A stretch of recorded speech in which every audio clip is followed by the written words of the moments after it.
Di sini semuanya ada 6 orang. Saya mewakil tim MGP SMK 11 Bandung mau menjelaskan tentang program keagamaan SMK 11 Bandung. Di antaranya adalah kami memiliki program keagamaan tahunan. Di antaranya ada beberapa. Yang pertama, PHBI. PHBI itu adalah peringatan Hari Besar Islam. Di antaranya ada Muharram, memperingati tahun baru Hijriah. Yang kedua ada peringatan Maulid Nabi Muhammad SAW yang jatuh pada bulan Rabiul Awal. Lalu ada Isra Mi'raj yang atau kita sering disebut dengan Rajaban. Lalu ada pelaksanaan istighosah. Di sini biasanya istighosah dilaksanakan sebelum menghadapi UNBK untuk kelas 12. Lalu ada salat Ramadan atau Smart Prank yang dilaksanakan pada bulan Ramadan yang wajib diikuti oleh kelas 10, 11, dan kelas 12. Lalu di bulan Dzulhijjahnya kita ada simulasi kurban. Biasanya kita memotong hewan kurban untuk disimulasikan di depan para siswa. Biasanya ada sapi, kambing, dan lain-lain. Lalu ada lomba pentas PAI MGMP Kota Bandung yang diikuti oleh siswa-siswi SMK 11 Bandung yang memiliki potensi lebih di bidang PAI-an. Di antaranya ada lomba cerdas cermat, lomba hafal Al-Quran, lomba kaligrafi, dan lain-lain. Itu mungkin untuk program tahunan. Lalu ada program bulanan yang dilaksanakan rutin. Kita namakan acaranya adalah 11 kelas. Kenapa 11 kelas? Karena yang pertama adalah nama sekolah kita SMK Negeri 11 Bandung. Lalu ini biasanya diperingati pada tanggal 11 di setiap bulannya. 11 kelas adalah kegiatan pengajian bulanan yang biasanya menggunakan materi dari luar. Dan ini juga bisa bersinergi dengan kecamatan dan jajaran pemerintahan sekitar. Atau kita pernah juga mengundang dari ikatan dokter dan lain-lain. Lalu ada program keagamaan mingguan. Di antaranya ada sholat Jumat berjamaah. Ini tentu saja untuk khusus ikhwan atau untuk siswa laki-laki. Lalu ketika siswa laki-laki berjamaah sholat Jumat di masjid, perempuannya ada program keputrian. Di sini biasanya diisi oleh para guru PAI maupun non PAI dan guru-guru tersebut disebar di setiap kelas. Lalu juga ada sedekah Jumat yang dilaksanakan oleh tim KDA. Mereka menyebar di setiap kelas untuk menyebar canceling atau sedekah Jumat yang uangnya akan disumbangkan atau disedekahkan 100% untuk masjid disebar di seluruh Bandung. Nah, ini program hariannya secara garis besar nanti mungkin akan dijelaskan oleh Bapak Firman. Di antaranya ada sunnah bacaan ayat suci Al-Quran bersama-sama sholat duha dan sholat wajib. Untuk program harian ini biasanya dilaksanakan rutin di setiap kelas. Yang pertama adalah nanti siswa akan ada membacakan Asmaul Husna secara bersama-sama tiap pagi hari sebelum mulai pelajaran. Lalu setelah Asmaul Husna selesai, mereka membaca Al-Quran bersama-sama di kelas, dan itu menggunakan tanda atau hanca, hanca setiap kelasnya masing-masing berbeda. Lalu ketika jam istirahat dipersilakan untuk sholat duha. Lalu ketika jam sholat zuhur dan sholat asar dipersilakan untuk sholat wajib berjamaah dan memperhatikan kegiatan yang lain-lain, dan diwajibkan untuk membawa alat sholat masing-masing dari rumah, terutama bagi siswa yang perempuan untuk menggunakan dari rumah. Lalu ketika di akhir pelajaran seperti biasa berbaca doa ulang dan mengucapkan salam. Demikian program kegiatan keagamaan di SMK Negeri 11 Bandung. Terima kasih, selalu semangat. Assalamualaikum warahmatullahi wabarakatuh. Bismillah, Assalamualaikum warahmatullahi wabarakatuh. Perkenalkan, nama saya Firman Setiawan. Saya salah satu guru agama di SMK 11 Bandung. Dalam kesempatan ini saya akan menyampaikan tentang atau memperkenalkan bagaimana kegiatan yang ada di Masjid Mujahidin. Adapun Mujahidin itu sendiri adalah merupakan nama masjid yang diberi nama untuk SMK 11 Bandung. hampir seluruh aktivitas keagamaan itu dilaksanakan di Masjid Mujahidin ini. Kemudian adapun dalam masa pandemi ini tahun ajaran baru 2020-2021 ada tata tertib yang harus dipatuhi oleh seluruh warga Sebelas, baik itu oleh guru maupun oleh siswa itu sendiri. Tata tertib umum yang pertama adalah ketika memasuki masjid, yang pertama adalah antrian dulu, bahwa seluruh warga Sebelas harus memperhatikan bagaimana ketika berwudu itu harus jaga jarak. Yang kedua adalah menjaga kebersihan. Jelas yang namanya masjid harus dijaga, maka dari itu ketika seluruh warga Sebelas sudah berada di masjid, maka harus memperhatikan kebersihan, baik di dalam masjid ataupun di luar masjid itu sendiri. Tata tertib yang ketiga adalah dalam penggunaan handphone. Seluruh warga Sebelas diwajibkan untuk mematikan handphone ketika sudah berada di lingkungan masjid, terutama di dalam. Yang keempat, tidak makan dan minum. Ini merupakan salah satu tata tertib yang penting karena dalam masjid itu kita harus mengkhususkan diri untuk beribadah. Kemudian yang kelima, dalam keadaan kondusif. Maksudnya adalah bahwa seluruh warga Sebelas diwajibkan tidak berbicara di luar kepentingan ibadah.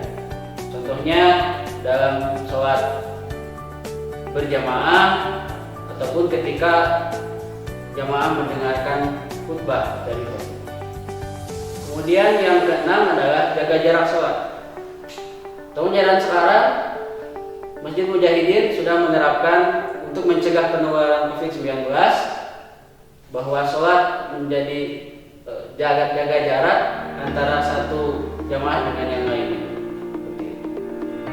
Kemudian di sini adapun kegiatan-kegiatan umum yang dilaksanakan di Masjid Mujahidin adalah sholat wajib berjamaah. Ketika memang di masjid sekolah, sholat wajib berjamaah itu diadakan ketika waktu sholat zuhur dan sholat asar. Kemudian yang kedua, sholat duha. Sholat duha ini bagaimana penyesuaian waktu antara siswa dengan guru mata pelajaran ketika melaksanakan sholat duha. Jadi sholat duha di sini tidak mutlak harus berjamaah, boleh sholat duha itu secara bergantian siswa. Kemudian yang ketiga, tadarus Al-Quran. Hari ini tadarus Al-Quran di sini adalah rutinitas ketika sebelum ataupun sesudah sholat berjamaah biasanya, tapi juga bisa juga ketika dilaksanakan tadarus itu ketika setelah sholat duha. Yang keempat adalah diskusi agama. Ini nanti kaitannya disampaikan nanti oleh pembina KDA Pak Usman, bagaimana ada salah satu kajian yang dilaksanakan di Masjid Mujahidin, yaitu salah satunya adalah diskusi agama. Yang terakhir adalah metode refleksi. Di sini dilaksanakan untuk bagi siswa yang memang baca Qurannya masih belum lancar. Dilaksanakanlah metode refleksi. Ini biasanya dilaksanakan di Masjid Mujahidin. Mungkin itu yang bisa saya sampaikan. Terima kasih. Assalamualaikum warahmatullahi wabarakatuh. Assalamualaikum warahmatullahi wabarakatuh. Perkenalkan, kami mewakili dari KDA Permulas. Saya sebagai pembina KDA Permulas. Perkenalkan, nama saya Usman, juga sebagai guru agama. Di sini akan memperkenalkan tentang KDA Permulas. KDA Permulas yaitu kelompok diskusi agama Forum Muslim 11 yang sering disebut dengan KDA Permulas. Ini berdiri tahun 1970 atau 1391 Hijriah. KDA Permulas juga didirikan berdasarkan Al-Quran dan As-Sunnah, berasaskan Fastabiqul Khairat. Nah, program KDA Permulas yang pertama yaitu pengajian 11 pas, yang mana kegiatan ini wajib dilakukan atau diikuti oleh seluruh siswa dan siswi yang beragama Islam, dan juga diikuti oleh seluruh keluarga besar SMK 11 baik itu guru dan yang lainnya. Yang kedua yaitu latihan rumpun dan kumpul materi. Di sini ada beberapa rumpun, yaitu yang pertama ada rumpun dakwah, yang kedua ada rumpun tahfidz, yang ketiga rumpun kaligrafi, yang keempat rumpun MTQ, dan yang kelima rumpun nasyid, yang keenam rumpun hadroh. Sedangkan kumpul materi ialah kegiatan yang dikhususkan bagi anggota KDA Permulas untuk menambah wawasan dalam bidang keagamaan. Yang selanjutnya ada di klub BTQ, yaitu kegiatan untuk mempelajari Al-Quran bagi siswa dan siswi yang belum mampu membaca Al-Quran. Selanjutnya ada kegiatan MPLF, yaitu masa pengenalan lingkungan Permulas. Kegiatan ini dikhususkan untuk adik-adik Permulas akan dikenalkan secara detail mengenai lingkungan KDA Permulas seperti apa. Yang selanjutnya yaitu LDKI, latihan dasar kepemimpinan Islam. Terus selanjutnya ada Mabit Ridlah, yaitu malam bina iman dan takwa. Kegiatan ini untuk membina keimanan dan ketakwaan peserta atau anggota KDA Permulas.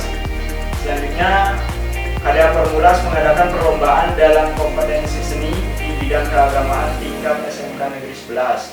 Dan ada acara kurban sebagai peringatan Hari Besar Islam setiap bulan atau setiap Hari Raya Idul Adha. Dilanjutkan dengan acara Maulid Nabi setiap bulan Rabiul Awal. Dan selanjutnya yaitu acara Isra Mi'raj yang diperingati setiap tahunnya. Dilanjutkan dengan bakti sosial yang dilakukan setiap tahun. Di sini ada struktur organigram kepengurusan KDA Permulas. Yang pertama yaitu ketua disebut Rois, wakil ketuanya Roisah, ada sekretaris, bendahara, ada humas, majelis tarbiyah, majelis khotib Jumat, tarbiyah mentoring, ada tarbiyah keputrian, ada koordinator dana usaha, ada koordinator kebersihan, ada koordinator rumpun MTQ, ada koordinator rumpun tahfidz, ada koordinator rumpun kaligrafi, ada koordinator rumpun nasyid, ada koordinator rumpun hadroh, dan terakhir koordinator rumpun dakwah. Nah, cara bergabung dengan KDA Permulas yaitu mendaftarkan diri sebagai anggota KDA Permulas melalui online, dan juga bisa menghubungi pengurus KDA Permulas. Selanjutnya, teknis kegiatan KDA Permulas selama pandemi sesuai protokol kesehatan. Pertama yaitu mencuci tangan sebelum masuk ruangan atau sebelum memulai kegiatan. Yang kedua, menggunakan masker saat melaksanakan kegiatan. Terus duduk berjarak sesuai yang telah ditentukan, tidak berjabat tangan untuk sementara. Nah, di sini kami sertakan kegiatan-kegiatan atau foto-foto kegiatan KDA Permulas selama tahun ini. Ini kegiatan 11 pas pengajian setiap 1 bulan sekali. Ini kegiatan di klub BTQ yang dilakukan untuk mempelajari Al-Quran. Ada yang masih ikro. Nah, ini piket masjid, yaitu 2 minggu sekali. Nah, ini ada Mabit Ridlah. Selanjutnya ini ada MPLF. Selanjutnya ini kumpul materi di kelas. Ini ada bakti sosial. Dan yang ini adalah Maulid Nabi setiap 1 tahun sekali. Dan ini adalah Isra Mi'raj setiap 1 tahun sekali, dan LDKI juga sama setiap 1 tahun sekali. Nah, ini beberapa rumpun, yaitu ada rumpun dakwah, ini tahfidz, ini rumpun hadroh, ini ada rumpun kaligrafi. Nah, ini rumpun MTQ, terus ini rumpun nasyid yang terakhir. Nah, itulah beberapa kegiatan tentang KDA Permulas. Kurang lebihnya kami mohon maaf. Akhirul kalam, wassalamualaikum warahmatullahi wabarakatuh.